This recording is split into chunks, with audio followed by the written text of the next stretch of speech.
Meine Hörerinnen und Hörer, als gestern der neue englische Ministerpräsident Winston Churchill in London vor das Unterhaus trat, um dem Parlament das Programm seiner Regierung vorzulegen, da gipfelte seine Rede in dem Satz: Er habe dem englischen Volke nichts anderes zu bieten als Schweiß und Blut und Tränen, denn viele Monate des Leidens und des Kampfes stünden England bevor.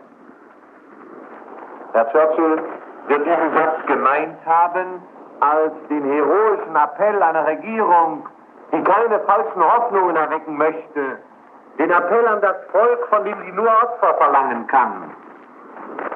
In Wirklichkeit aber ist dieser Satz viel mehr als ein Appell, denn er enthält die erste wirklich bedeutsame Wahrheit und Selbsterkenntnis Churchills über sein eigenes Leben und Wirken.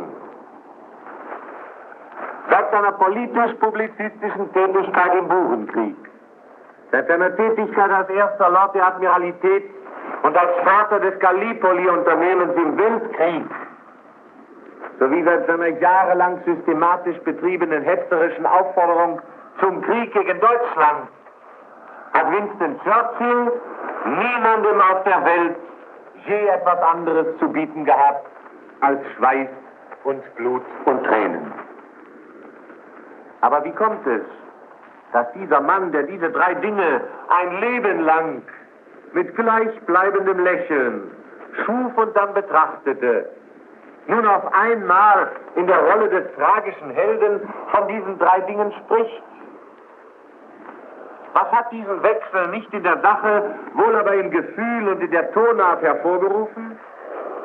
Es ist der Umstand, dass er bisher Schweiß, Blut und Tränen nur anderen Völkern beschied oder den Söhnen weit entfernter britischer Dominien wie den Neuseeländern und Australiern bei Gallipoli, dass aber nun zum ersten Male die einzige Leistung seines Lebens über sein eigenes Volk, über Altengland kommt.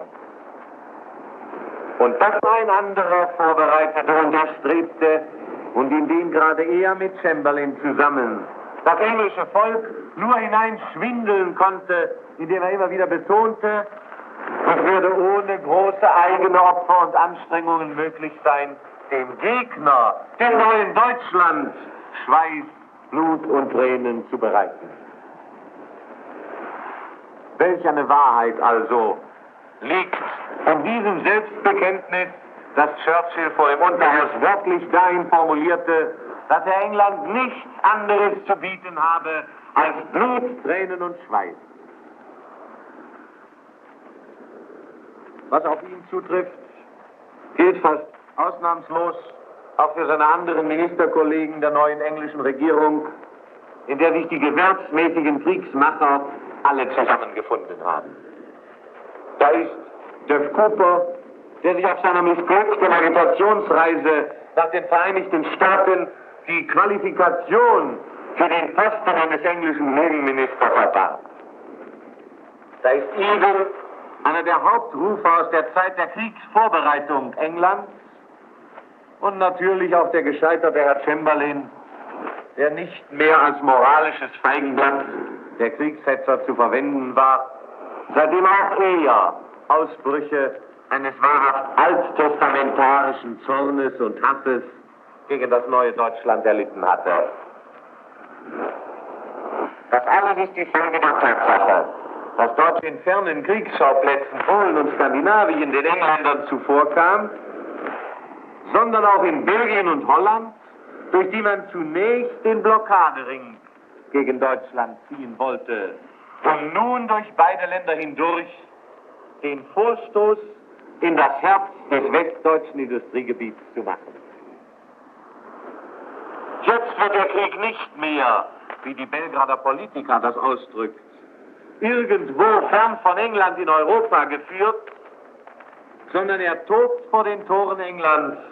Und es ist nicht mehr, wie das gleiche Blatt Lord Halifax zitiert, ein beinahe metaphysischer Kampf zwischen Gut und Böse, sondern der Krieg schlechthin. Es ist so, als ob die Engländer überhaupt vergessen hätten, dass am 3. September des vorigen Jahres Herr Chamberlain, Ihr eigener Ministerpräsident, in Ihrem Namen Deutschland den Krieg erklärte und die Vernichtung ansagte. Sie tun so, die Herren in London, als ob Deutschland am vorigen Freitag den Krieg erfunden hätte.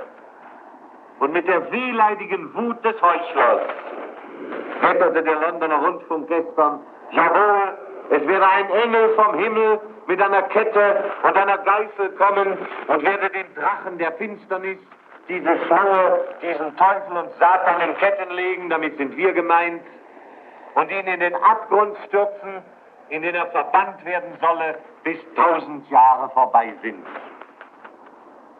Im Oberhaus erklärte gestern Lord Snell, England hasse ja das deutsche Volk nicht. Und es wünsche ihm auch seine natürliche und richtige Entwicklung nicht vorzuenthalten. Aber man wolle die Herrschsucht der Deutschen nicht ertragen und die Brutalität ihrer gegenwärtigen Regierung.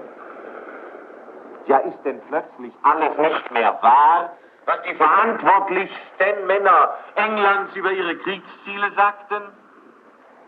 Will man plötzlich leugnen, dass man das deutsche Volk und das Deutsche Reich zu vernichten wünschte? Ist die Tatsache der Blockade gegen Deutschland vielleicht gar ein Irrtum? Ist die Kriegserklärung vom 3. September ein Missverständnis? Ist das Versprechen, man wolle das deutsche Volk erneut auf viele Staaten verteilen und ihm eine Steigerung des Versailler Diktats, ein Über-Versailles auferlegen, vielleicht ein Hörfehler? Waren wir Deutschen etwa herrschsüchtig, die wir nichts wollten, als unser Land in Ordnung zu bringen? Oder waren es die Engländer, die an einem Drittel der Welt immer noch nicht genug hatten? War die Brutalität unserer gegenwärtigen Regierung für England unerträglich, für England, dessen Staatsform uns Deutschen völlig gleichgültig war? Oder trägt nicht vielmehr die Brutalität der englischen Regierung an diesem Kriege die Schuld? Der englischen Regierung, die es nicht dulden wollte, dass wir nach unserer Fasson selig wurden? Wer hat denn eigentlich rachsüchtig den Schrei ausgestoßen, er wünsche sich die Stunde herbei, da die Deutschen Schlange stünden vor einer französischen und einer englischen Feldküche und um einen Schlag Essen bettelten? Wer vor allem hat es denn gewagt, die nach der Beendigung des polnischen Feldzugs ausgestreckte Friedenshand des Führers auszuschlagen? Ach, was sage ich, in sie zu spucken mit dem Argument, dieses Friedensangebot entstamme ja nicht dem Wunsche nach Frieden, sondern der Angst? Glaubten denn die Leute, die das alles taten, die Churchill, Chamberlain, Eden, Duff Cooper und ihre französischen Gefolgsmänner, dass sie mit Glacé-Handschuhen, Regenschirm, Gebetsbuch und Zylinder im Hintergrunde als feine Leute stehen könnten, während ihre Beauftragten in aller Welt ein 80 Millionen Volk erwürgten? Glaubten sie denn, dass der Krieg weitergehen könnte, allein mit dem weiteren Wirksamwerden ihrer wirtschaftlichen Erdrosselungsmaßnahmen, bei einer gleichzeitig dahin plätschernden, vielleicht ganz munteren, aber doch keineswegs entscheidenden Polemik? Glaubten sie, dass der von ihnen entfesselte Krieg auf die Ein- und Ausfuhrstatistiken und auf die Äther- und Rundfunkwellen beschränkt bliebe, solange bis ein paar Hilfsvölker den militärischen Vorstoß nach Deutschland hinein machen konnten, um es zu erledigen? Die italienische Presse hat die Situation ganz richtig erkannt. Wenn zum Beispiel der Corriere della Sera die englische Regierungskrise mit dem Vergleich abtut, es sei doch im Wesentlichen ein Karussell der gleichen Männer. Und der Tevere, der sich die warmen Begrüßungsworte der englisch-französischen Presse für die sogenannten neuen Alliierten Belgien, Holland und Luxemburg vornimmt, der urteilt hart, aber gerecht. Die Zeitungen in Paris und London gebärdeten sich, als ob es sich um Einladungen zur Hochzeit handele und nicht um dem Tode geweihte Opfer. Die Hilfe, die die Aggressoren den 3 kleinen Staaten zuteil werden ließen, sei der schlimmste Betrug, den man sich vorstellen könne. Es sei die Hilfe zu sterben.